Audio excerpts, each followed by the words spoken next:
하나님께서 우리에게 주신 약속의 받기를 원합니다. 다 같이 일어서셔서 갈라디아서 5장 13절 말씀 우리 합독하도록 하겠습니다. 시작. 형제들아, 너희가 자유를 위하여 부르심을 입었으나 그러나 그 자유로 육체의 기회를 삼지 말고 오직 사랑으로 서로 종노릇 하라. 아멘. 하나님께서 우리에게 주신 약속의 말씀입니다. 여러분, 사람은 누구나 자유를 원합니다. freedom. F 발음이 잘 됐나 모르겠는데 자유를 원해요. 그래서 막 그 영화도 있잖아요. 비 오는 날 이 감옥에서 탈옥한 저희가 freedom 이렇게 외치는, 뭐 단지 감옥에 있는 사람뿐입니까? 우리도 삶의 감옥도 여러 가지가 있는데 우리는 자유를 원합니다. 억압받기를 좋아하는 사람들은 어느 누구도 없을 거예요. 그래서 사람은 본능적으로 억압을 당하는 삶보다도 자유로운 삶을 원해요. 그래서 자신의 삶을 스스로 선택하고 결정하고 살아가기를 원합니다. 저희 딸이 한 5살 정도 됐을 거예요. 하루는 주일 아침이었는데 온 가족이 분주하게 빨리 옷 입자, 밥은 먹고 가야 되냐, 늦으면 안 된다 막 이러면서 부지런히 이제 옷을 입고 준비를 하고 있는데, 저희 둘째 딸, 지난주에 보셨습니까? 우리 둘째 딸이 자기 방에서 이제 한참을 뒤적이더니 나오는데 얼굴에는 단호한 표정을 들고 나오는 거예요. 한여름인데 롱부츠를 들고 나온 거예요. 나는 이걸 신어야 된다. 그러더니 어디서 무엇을 보고 왔는지 아래는 반바지고 위에는 민소매입니다. 나시 아시죠? 그걸 입고 오더니 겨울 외투까지 어디서 들고 나온 거예요. 나는 이걸 신어야 되고 이거를 입고 가야 된다라는 거예요. 보기만 해도 더웠습니다, 저는. 그래서 지금은 여름이에요. 아주 제가 존댓말을 쓰면서 따님 여름입니다. 이걸 입으면 덥고 힘들어요. 땀띠 납니다. 그런데 소용이 없어요. 조금도 물러서지 않습니다. 제가 그 당시를 돌이켜보면요, 5살 된 그 딸아이도 자기 뜻이 있었던 거예요. 엄마가 골라주는 거 나 원치 않아. 아빠가 그렇게 이야기해도 나 그러지 않아. 나는 이거를 신어야 돼. 나는 이거를 입어야 돼. 자기 뜻이 있었던 거예요. 자신의 생각을 말하고요, 자신이 원하는 것을 그냥 장롱에서 클로zet에서 꺼내온 거예요. 자기의 방식대로 살아가고 싶어 합니다. 그리고 그것을 자유라고 아마 느낄 거예요. 그 단어는 몰랐지만 내 마음대로 해야 되는 것이 내 마음이고 내 자유야, 이렇게 생각하고 있었을 것입니다. 그런데 흥미로운 사실은요, 어른이 되었다고 해서 본질적으로 크게 달라지지 않는다라는 거예요. 그 딸 이야기를 하는 게 아니라 저와 여러분들도 마찬가지라는 거예요. 옷은 달라지고 표현이 세련되어졌을 뿐 인간은 여전히 내가 원하는 대로 하고 싶은 대로 하려는 마음을 자유라고 생각하면서 살아간다라는 거예요. 이렇게 우리들은 끊임없이 더 넓은 자유를 추구하면서 살아갑니다. 자, 그런데 사람이 원하는 자유는요, 대개 뭡니까? 내가 원하는 것을 할 수 있는 것이 자유다, 이런 생각을 갖고 있어요. 그러나 우리는 성도 아닙니까? 성도는 뭐예요? 성경이 뭐라고 하느냐, 하나님이 자유에 대해서 어떻게 말씀하시냐가 우리에겐 중요한데, 성경은요, 우리의 자유라고 생각하는 것과 방향이 다릅니다. 내가 하고 싶은 것을 하는 상태라고 우리는 생각하고 있지만, 또 세상은 누구의 간섭도 받지 않고 내가 내 마음대로 원하는 대로 내가 선택하고 행동할 수 있는 상태를 세상은 자유라고 여기지만, 그것은 어떻게 보면 겉으로 보일 때는 자유롭게 보이지만 실제로는요, 그 안에 자신의 욕망이 있는 거예요. 그리고 감정에 있는 거고요, 또 충동에 끌려가는 상태다라고 이렇게 볼 수가 있습니다. 결국 무슨 말입니까? 우리가 그 욕망을 다스리지 못하면 욕망이 우리들을 다스리게 된다라는 말입니다. 예를 들면 돈이에요. 또 술도 마찬가지입니다. 스마트폰도 마찬가지예요. 또 인정받고 싶은 그 마음도 마찬가지입니다. 처음에는 내가 선택했다고 해요. 내가 원하는 거니까. 지금 나는 이걸 할 거야. 이런 마음으로 처음에는 내가 선택한 것처럼 보이지만, 그러나 계속 붙들리게 되면 어느 순간 그런 것들이 저를 집어삼키게 돼요. 아침에 일어나면서 뭐부터 봅니까? 주여 감사합니다, 나에게 오늘도 새 생명을 주셨습니까? 아니라 카톡 온 거 없나? 오늘의 뉴스는 무엇인가? 그런 것들이 저를 지배하고 있는 거예요. 우리를 지배하고 있다라는 거예요. 자, 그러나 성경은 자유를 단순히 하고 싶은 그것을 하는 그대로의 상태로 설명하지 않아요. 하고 싶은 것을 하는 상태로 설명하지 않습니다. 특별히 오늘 본문에서 바울은요, 자유를 전혀 다른 방향으로 우리에게 설명해 주고 있어요. 무엇이냐? 사랑으로 서로 종노릇하라, 이렇게 말하고 있어요. 아니, 갑자기 처음 들으면 좀 이상하게 느껴집니다. 자유를 이야기하다가 왜 사랑으로 서로 종노릇하라 라고 자유와 이것을 연결짓느냐라는 거예요. 자유와 종노릇은 서로 반대처럼 보입니다. 왜? 종은 주인이라는 사람이 있으니까 끌려다니는 거예요. 하라는 대로 하는 거예요. 그런데 어떻게 자유를 이야기하면서 서로 사랑으로 종노릇하라 라고 말씀하냐는 거예요. 예를 들면 이런 겁니다. 우리들은 다 부모 아닙니까? 부모들은 뭐예요?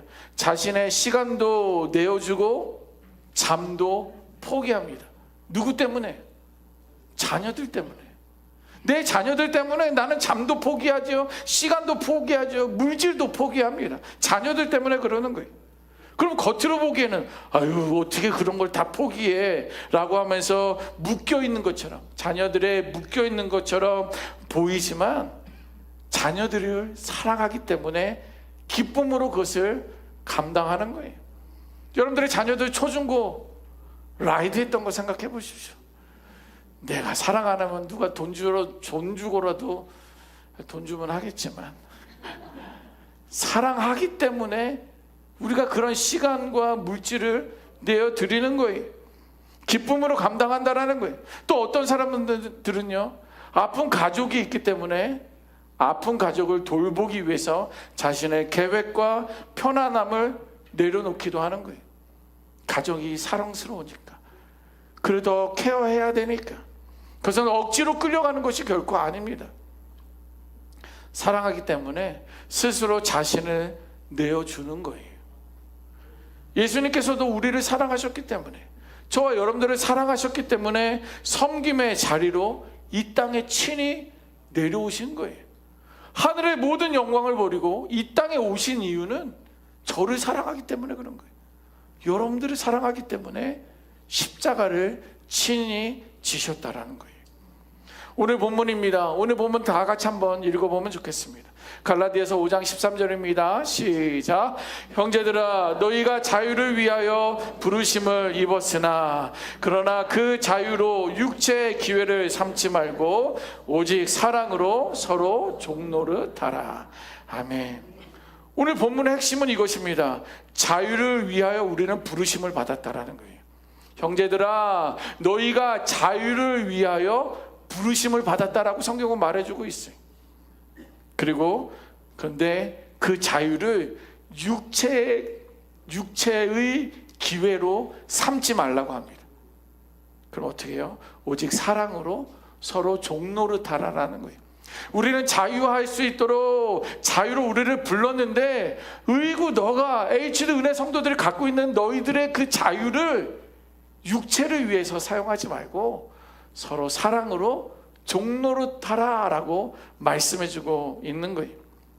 여러분 보세요. 자유가 잘못된 방향으로 흐르게 되면요, 그 자유를 자기 마음대로 쓰기 때문에 처음에는 좋아 보여요. 내 마음대로 하니까, 어느 누구도 방해하지 않으니까 내가 처음에는 되게 좋습니다. 그러나 결국 그 자유는요, 자기 중심성으로 흘러가게 돼요. 결국 또 다른 욕망이 내 안에 생기고요, 본능에 우리는 끌려다니게 된다라는 거예요. 그래서 겉으로는 자유로워요. 야, 자유로운 영혼이네. 자기 마음대로 하고 싶은 대로 다 사네. 겉으로는 자유로운데 실제로는요, 육체의 노예가 된 상태예요. 언제? 내가 자유를 잘못된 방향으로 흘러갈 때 그러는 거예요. 자, 반대로 오늘 말씀인 것처럼 자유가 바른 방향으로 가게 되면 그때는 어떻습니까? 자유가 자기 자신을 향하지 않고 상대방 사람들로 흘러가게 됩니다. 내게 있는 자유를 내 중심으로 사용하지 않고 사람들을 위하여 그것을 흘러가게 방향으로 움직이게 된다는 거예요. 그 결과 그 사람은 어떻습니까? 서로를 섬기고 서로를 세워주는 그 방향으로 흘러간다는 거예요. 그래서 바울은 이것을 사랑의 종이 된다라고 이렇게 표현하고 있는 것입니다. 그러므로 내게 주어진 그 자유는요, 방향이 중요합니다. 여러분들이 갖고 있는 그 자유 어디다 써야 되느냐? 방향이 중요하다라는 거예요. 자유가 나에게로, 자기에게로 흐르면 사람은 무너뜨리게 되고요, 사랑으로 향하면 사람을 살리게 된다는 것입니다. 그래서 바울이 말하는 자유는 결코 자기 마음대로 사용하는 것이 자유가 아닙니다. 사랑 안에서 서로를 살리는 방향으로 흘러가기 때문에 영적인 능력이다라고 말하는 거예요.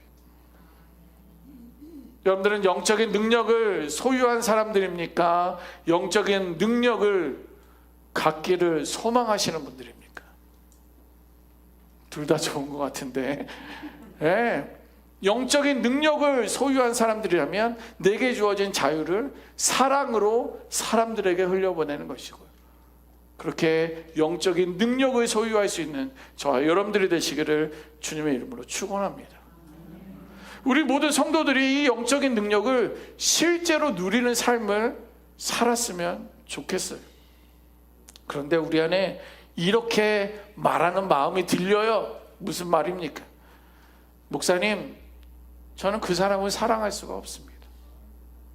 내게 주어진 자유가 있는데 내가 그 사람을 사랑해야 된다고요? 아니요, 난 그 사람만큼은 사랑할 수 없습니다. 여러분, 우리에게 사랑이 빠진 자유는 방향을 잃어버리게 돼요. 높은 산에 들어갔다고 생각해 보십시오. 나침반 하나만 있으면 어디가 북쪽인지 어디가 동쪽인지 서쪽인지 우리는 알 수 있어요. 근데 나침반이 없으면 달 보고 가면 되죠, 해 보고 가면 되죠.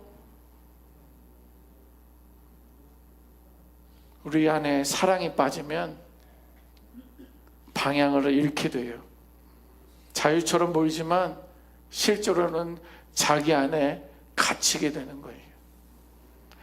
사랑이 이끄는 자유는 감정을 따라 움직이는 것이 아닙니다. 사랑은 감정을 따라 움직이는 것이 아니라 사랑이 이끄는 방향에 자신을 맡기는 삶입니다. 그래도 목사님, 나는 그 사람은 사랑할 수 없어요. 난 그 사람은 사랑할 수 없습니다. 예, 그래요. 사랑은요, 여러분들의 결심으로, 나의 결심으로 되는 것이 사실 아니에요. 착각하지 마세요. 나는 오늘부터 그 사람을 사랑하리라. 결코 나는 절대 사랑하리라. 내가 결심해도 나의 결심으로 그 사람을 사랑하는 것이 아닙니다. 이상하게 좀 들릴 수 있습니다.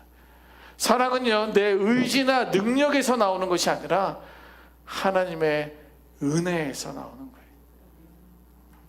하나님의 은혜가 임하면, 하나님의 은혜를 경험하면 내 안에 사랑이 시작될 수 있는 거예요. 성경은 사람은 스스로 사랑을 만들어내는 존재가 아니라고 말을 하고 있습니다. 먼저 하나님의 사랑을 먼저 받아야 살아내는 존재라고 말하고 있는 거예요. 그래서 사랑은요, 뭐냐면 내가 한번 잘 해보자 라는 그런 마음으로 시작되지 않습니다. 내 마음이 강해서 사랑이 시작할 수 있는 것이 아니라는 거예요. 오히려 하나님이 먼저 사랑을 부어주실 때, 그 사랑을 우리가 받아 누릴 때 비로소 상대방을, 이웃을 사랑할 수 있는 거예요. 그러므로 사랑은요, 인간이 만들어내는 결과물이 아니라 하나님이 우리 안에 일으키시는 역사예요. 아니 그러면 하나님이 먼저 나를 사랑해 주셔야 되는 거 아닙니까? 네, 맞아요. 하나님 먼저 우리를 사랑해 주셔야지 그 사랑으로, 그 은혜로 우리는 이웃을 사랑할 수 있다는 거예요. 그러면 우리는 그 사랑을 어떻게 받을 수 있을까요? 이미 저를 향한 하나님의 사랑, 그리고 여러분들을 향한 하나님의 사랑은 사실 이미 시작되었습니다. 어떻게? 말씀 앞에 머무십시오. 하나님의 사랑은요 2000년 전에 십자가 사건으로 이미 확정된 거예요. 2000년 전에 누구 때문에 오셨다고요? 저와 여러분들 때문에, 저와 여러분들을 사랑하기 때문에 2000년 전에 이미 예수님이 십자가에 죽으셨다라는 거예요. 그러므로 말씀 위에 우리가 머물게 되면 그 말씀을 통해서 하나님의 사랑을 듣게 되고, 아하, 이것이 하나님의 사랑이구나 라고 보게 되고 그 사랑을 받아들일 수 있게 된다는 것입니다. 그러니까 말씀 앞에 서는 게 하나님의 사랑을 알 수 있는 방법 중에 첫 번째. 두 번째는요, 십자가를 바라보는 것입니다. 하나님의 사랑은 추상적이지 않습니다. 우리도 뭔가를 표현해야지 사랑한다라고 말하잖아요. 우리 하나님의 사랑도 마찬가지. 추상적이지 않습니다. 나를 위하여, 여러분들을 위하여 자신을 내어주기까지 하신 그 사랑이 바로 저 십자가라는 거예요. 그것이 바로 십자가입니다. 그래서 우리는 십자가 앞에서 그 사랑을 새롭게 생각하고 은혜를 다시 바라볼 수 있게 되는 거예요. 세 번째는 성령의 도우심을 구하는 것입니다. 사랑은 성령께서 부어주시는 거예요. 아무리 원수를 사랑하라고 해도 내 결단만으로 원수를 사랑하기 어렵습니다. 성령의 도우심을 구하는 거예요. 주여 내게 사랑을 주세요, 이렇게 기도하는 것이 아니라 주여 내 마음이 그 사랑을 받아들일 수 있도록 해주세요. 그렇게 기도할 수 있는 저와 여러분들이 되어야 합니다. 여러분, 이렇게 하나님의 사랑을 경험할 수 있는 거예요. 말씀을 통하여 하나님의 사랑을 경험할 수 있고, 십자가를 바라보면서 하나님의 사랑을 확인할 수 있고, 성령께 내 마음의 소원을 올려드리며 사랑을 경험할 수 있는 것입니다. 그래서 사랑은요, 내가 만들어내는 것이 아니라 이미 내게 주어진 은혜가 내 안에 스며드는 것으로 경험될 수 있다라는 거예요. 말씀을 정리합니다. 예수님께서 우리에게 자유를 주신 목적은 내 마음대로, 내 생각대로, 내 경험대로 살아가는 것이 아니라 그 자유를 통해 사랑을 실천하기 위하여 우리에게 자유를 주셨다라는 거예요. 사랑이 없는 자유, 그는요 자기 중심적으로 흐르게 되고, 사랑으로 사용된 자유는 사람을 살리는 통로가 되는 거예요. 뿐만 아니라 하나님의 사랑이 우리 안에 머물면 그 사랑은 멈추지 않고 반드시 흘러가게 되어 있습니다. 물이 위에서 밑으로 아래로 흘러가는 것처럼 하나님의 사랑은 우리 안에 머물면 우리를 통해 흘러가게 되어 있는데, 그것을 성경은 섬김이다 라고 말해주고 있는 거예요. 바라기는 우리 교회가, 우리 모든 성도들이 삶 가운데 예수님이 주어진 그 자유가 사랑으로 온전히 드러나 나타나기를 원하고, 그 사랑이 삶의 자리마다 섬김의 열매를 풍성히 맺히기를 주님의 이름으로 축원합니다. 아멘. 기도하겠습니다.